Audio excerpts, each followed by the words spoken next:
Introduction. The views of Thomas of Aquinas and St. Augustine contain many similar points. However, some difference exists between the two thinkers. Aquinas and Augustine had different attitudes to philosophy. While Augustine offered individual ways to cognize God, Aquinas presented logical proofs that God exists. Unlike Augustine, Aquinas acknowledged earthly happiness. The critique of Thomas to Augustine was gentle since Augustine was a renowned theologian, respected by Aquinas. Attitudes towards philosophy. Thomas Aquinas and St. Augustine held different attitudes towards philosophy. In the view of Aquinas, philosophy is a science, which, unlike other sciences, receives its principles via God's revelation without borrowing principles or depending on the other sciences.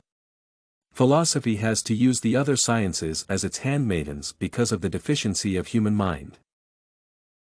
Thomas considers theology a part of philosophy, but theology contained in the sacred doctrine is different from the theology that is a part of philosophy. In other words, the sacred doctrine is not a part of philosophy. In other words, for Aquinas, philosophy is a superior science that includes theology. For Augustine, philosophy is an instrument. Even though the majority of philosophers were pagans, their writings and views should not be feared. Instead, the things these philosophers claimed should be taken out from them and converted to the use of Christians, since many of their claims were reasonable despite them being pagans. This knowledge, Augustine says, would prove useful in the worship of one of God. So, while Thomas considers philosophy a universal science, Augustine considers it an instrument for Christian theologians. Approaches to establishing the existence of God. The ways, in which St. Augustine and Thomas Aquinas presented the proofs of God's existence, were different as well. Augustine considered that three ways were available to humans to learn about the existence of God.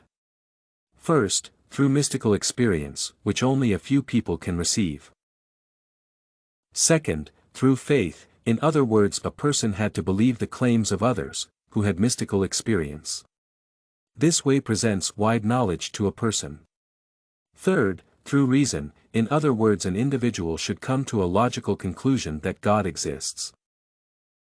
The last way, in Augustine's view, was available to most humans.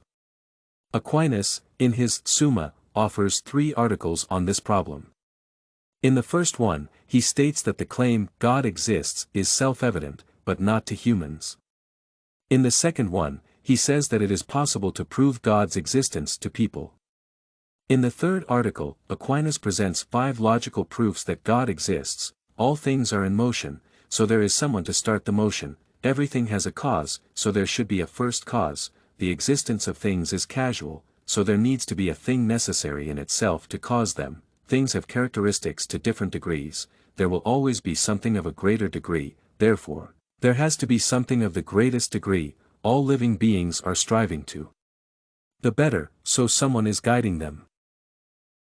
Basically, the difference between the approaches of Augustine and Thomas is that the former offers the ways for individuals to learn about the existence of God, whereas the latter present logical evidence. Views of happiness. Some differences exist in the understanding of happiness by the two thinkers. According to Thomas Aquinas, happiness consists in goods of the soul rather than that of the body or some created good. Additionally, happiness is an activity of speculative intellect. Only in the vision of divine essence can a person find their ultimate happiness.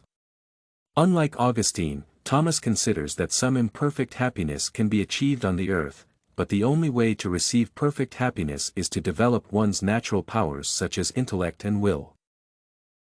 Augustine holds that the only happiness a person can achieve is in God, and considering that anything earthly can bring happiness is a mistake.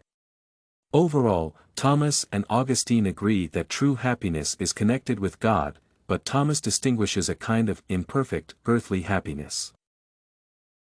Criticism of Augustine by Aquinas. Thomas Aquinas often quotes Augustine and expresses his disagreement with his views, particularly in Summa Theologica. For instance, Thomas cites the opinion of Augustine, who said that the Bible's words about the creation of the world in 7 days were metaphorical. Thomas gently rebuffs this opinion. Several Augustine's notions on happiness are criticized in the same gentle way. Apparently, Aquinas was not willing to criticize Augustine severely for 2 reasons. First, Augustine was a renowned theologian, highly respected by the Church. Second, Thomas agreed with Augustine in a lot of things, and several disagreements were not a sufficient reason for him to present strong criticism of Augustine. Conclusion. Thomas Aquinas and St. Augustine understood some important problems differently.